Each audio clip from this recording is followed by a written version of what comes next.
ሰላም የማማቲው ቤተሰቦች እንዴት ናችሁ? ሰላም ናችሁ ወይ? ዛሬ ደግሞ ለነፍሰ ጡር እህቶቼ እናት ለምትሆኑ አንድ ቆንጆ ምርጥ መጽሐፍ ላስተዋውቃችሁ እፈልጋለሁ። በጣም ምርጥ መጽሐፍ ነው። ተሰጡት ትልቅ ስጦታም የሚሆናችሁ ነው። እኔ የገዛሁት በ2011 ጃፋር መጽሐፍ መደብር ነው። ሜክሲኮ ከቡናና ሻይ ወደ ለጋር የሚወስደው መንገድ ላይ ሱቅ ነበረው። ነፍሰ ጡር የሆናችሁ እህቶቼ ያው ታውቃላችሁ፣ ብዙ ሰው ብዙ ነገር ይላችኋል። የሚመክራችሁ ሁሉም ሰው ካሳለፈው ከሚያውቀው አንጻር ነው እና የሚነግራችሁ አንዳንዴ በጣም የተለያየ አስተያየት ከመሆኑ የተነሳ ይምታታልና ከዶክተራችሁ ቀጥሎ በደንብ የሚረዳችሁ መጽሐፍ ነው። በጊዜው 180 ብር ነበር የሚሸጠው። 3 ክፍሎች አሉት። ቅድመ እርግዝና፣ እርግዝና እና እናትነት ብሎ ከእርግዝና በፊትና በኋላ ያለውንም ሁሉንም ነገሮች ያነሳል። ሁሉም ላይ ጥያቄ በመጀመሪያ በማቅረብ ለዛ ነው ማብራሪያ የሚሰጠው። እንደምታዩት አንቺ ውስጥ የሚነሱ ጥያቄዎችን በቀጥታም ይሁን በተዘዋዋሪ እያነሳ ከጥያቄዎቹ ጋር ማብራሪያ እንደምላሽ አድርጎ ነው የተዘጋጀው። ሲነበብም የማይሰለች አይነት ነው። በወራትም የተከፋፈለ ስለሆነ ለማንበብም በጣም ምቹ የሆነ መጽሐፍ ነው። ይህንን መጽሐፍ እንድትጠቀሚበት እህቴ ጋብዝሻለሁ። ብዙ ነገርሽን ነው የሚያቀለው። የቅድመ እርግዝና ክፍሎች ላይ እርጉዝ ነኝ ወይ የሚሉ ጥያቄዎችን መልሶች ያብራራል። ለማረጋገጥ የሚደረጉ ምርመራዎች ምን እንደሆኑ፣ ምልክቶቹ፣ በቤት ውስጥ በሕክምና የሚደረጉ ምርመራዎችን ጨምሮ በደንብ ነው የሚያብራራው። ከእርግዝና በፊት የሚወሰዱ ቫይታሚኖች ምን እንደሆኑ ይህንን ሁሉ ያስረዳል።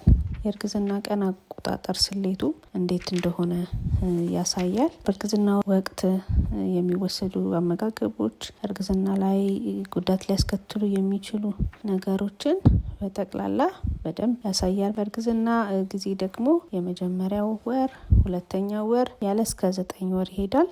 የህክምና ሰዎች ደግሞ የሚቆጥሩት እንደምታውቁት በሳምንታት ነውና በሳምንትም ምን ማለት እንደሆነ አንድ ላይ ከወራቱ ጋር የተቀመጠ ስለሆነ አይምታታብሽም። ለምሳሌ ይሄንን ክፍል ባሳየሽ 3 ወር ይላል።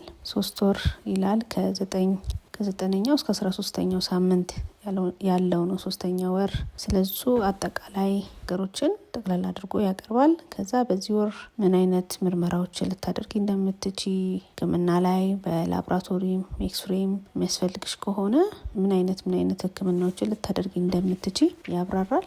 ከዛ በዚህ ወር ላይ ምን አይነት የስሜት ለውጦችን እንደምታስተናግጂ፣ ይሄም አካላዊ ለውጦቹ ምን እንደሚመስሉ፣ ምን ነገሮችን ሊያጋጥሙሽ እንደሚችሉ፣ በመቀጠልም ደግሞ የስሜት ለውጦችም እንዳሉና የሚጠበቁ የስሜት ለውጦች በየወሩ ምን እንደሚመስል፣ አሁን በዚህኛው ወር ምን እንደሚመስል ያብራራል። ከዛ በመቀጠል ውስጣዊ እይታውን የልጅሽን ምን አይነት አቀማመጥ ላይ እንደሚሆን፣ ምን አይነት የሰውነት ክፍሎችን እንዳዳበረ፣ አጠቃላይ ነገሮችን መጠኑን ጨምሮ በስዕልም ተደግፎ በደንብ አብራርቶ ያስቀምጠዋል ማለት ነው። ይሄ ለሁሉም ወራት እስከ 9 ወር ላይ ያለው ላይ በሙሉ አለ። ሊያጋጥሙ የሚችሉትም ነገሮች አሉ። ሌላው ነገር በየወሩ ያለው በዚህ ወር ላይ የሚያስጨንቁሽ ነገሮች ምንድን ናቸው?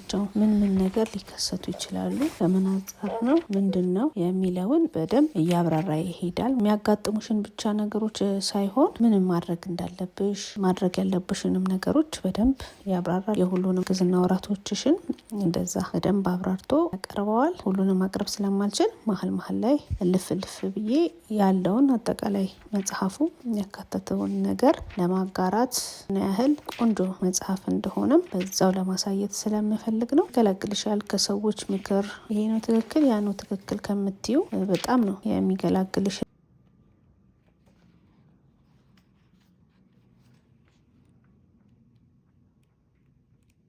በጣም ምርጥ መጽሐፍ ነው። የማይረሳ አይነት ነው። እንደምታዩት በስዕላዊ መንገድ ነገሮችን ያብራራል። እቃዎችን እንዴት አድርገን ማንሳት እንዳለብን በእርግዝና ወቅት ስዕሎችንም ጨምሮ ያብራራል።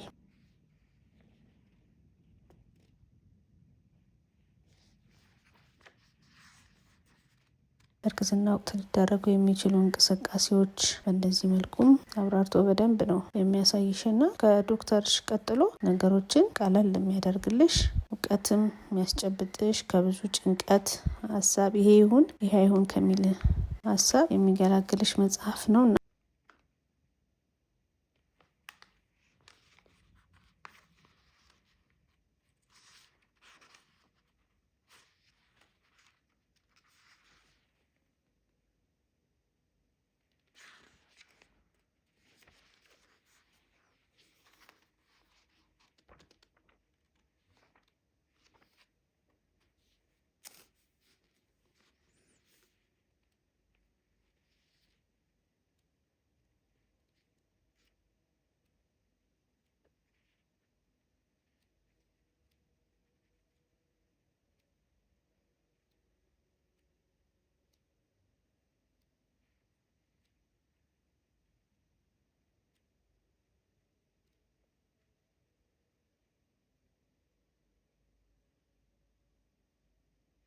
ሌላው አሁን እዚህ ምስሉ ጋር የምታየው በምጥ ጊዜ ምን አይነት አቀማመጥ አቋም ሊኖረን እንደሚገባ ምን ማድረግ ይኖርብናል፣ ስዕልም ማብራሪያም አንድ ላይ ያለው ነው። በምጥ ጊዜ የምጥ ደረጃዎችንም የመጀመሪያ ደረጃ፣ ሁለተኛ ደረጃ ብሎ በደንብ ይረዳል።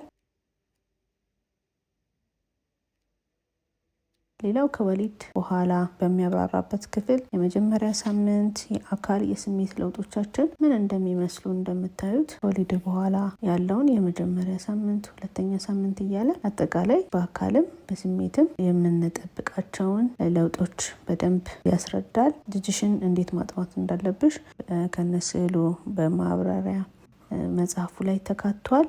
አንድ ልጅ ብቻ ሳይሆን መንታ ልጅ ለወለዳችሁም እናቶች እንዴት ማጥባት እንደምትችሉ በደንብ በስዕል አድርጎ ያስቀመጠው።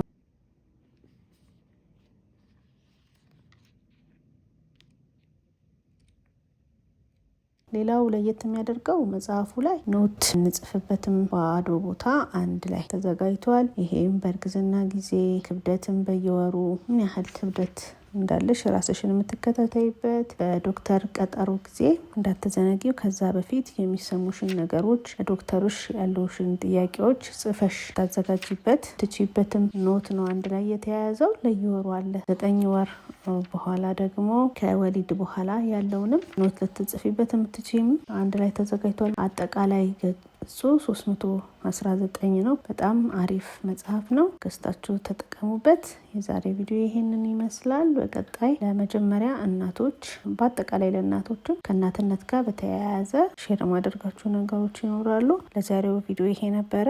እወዳችኋለሁ። ቻው ቻው።